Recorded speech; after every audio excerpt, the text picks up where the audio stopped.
It is because of extraordinary women before us that we can dash here from the workplace or our homes. Because there was a time when we were banned from jobs, from having a home loan in our name, as a single woman, from having a credit card, a seat in Parliament, or even being part of a jury. Or would you believe it, becoming an accountant or a lawyer, or having the right to report domestic violence. We now have to understand what's in front of us. I urge you to help shape the future. How are we at Cape York Partnership shaping the future of our people? Financial literacy for our people.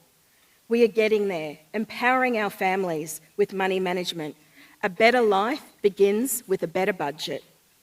We know that completing Year 12 closes the gap, especially the income gap.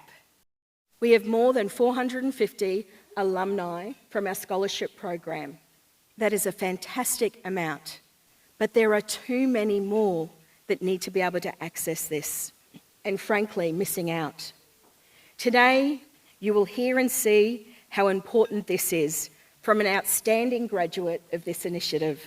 While self-determination and sovereignty over our lands is important, so too is self-determination and sovereignty over our bodies, over our genders, over our sexualities.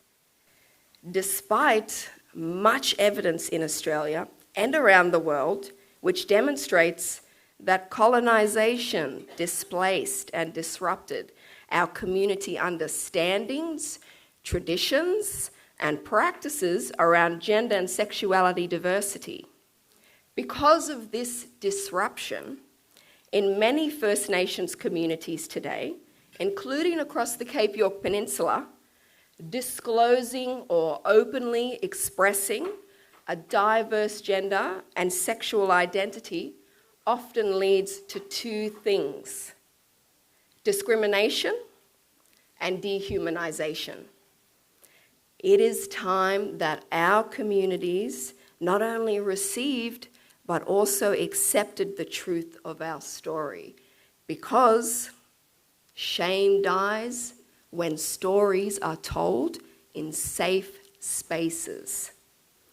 And when we heal together, loudly and proudly, we prevent those in our community from dying quietly. Today, I couldn't be more proud to have with me my elders, my leaders, my community of Wujal Wujal. To the women, to the men that are here, we recognise that you've been displaced from your homes and your communities, but we love you. We enjoy the pleasure of your company.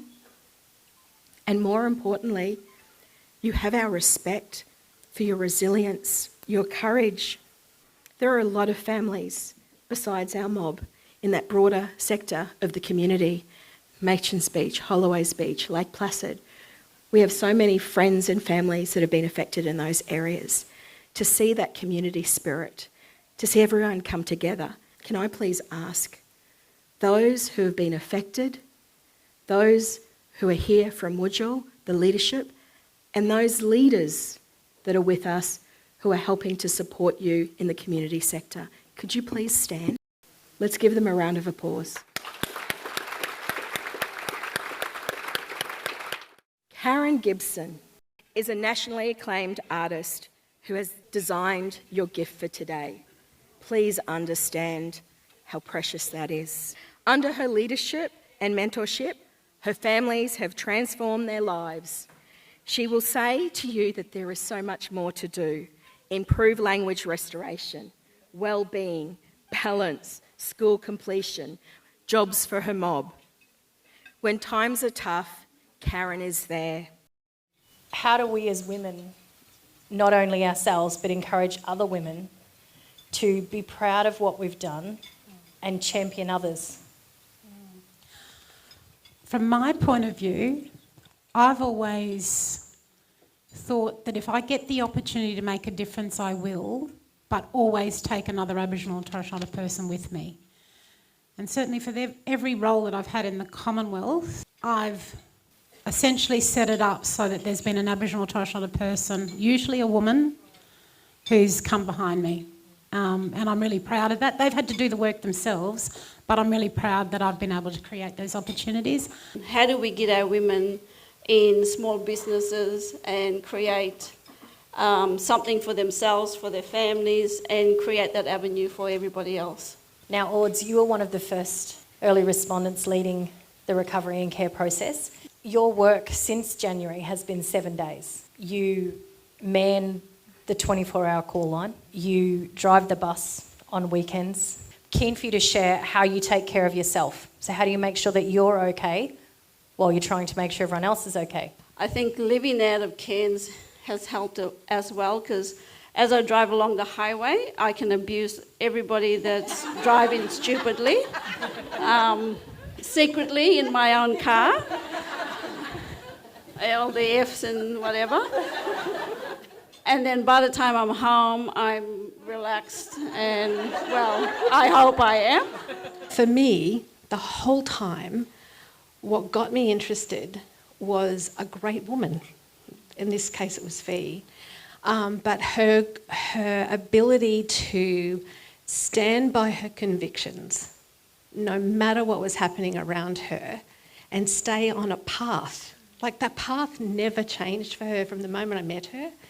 And then just to be able to get in behind her and help her has been really my life's work. To all the beautiful sisters in my family, in the community, and our extended networks, I honour you and thank you. And I think this goes for most women. You celebrate when we're in life's highs. You help us see through our times, our low times. And importantly, you encourage and you keep us grounded.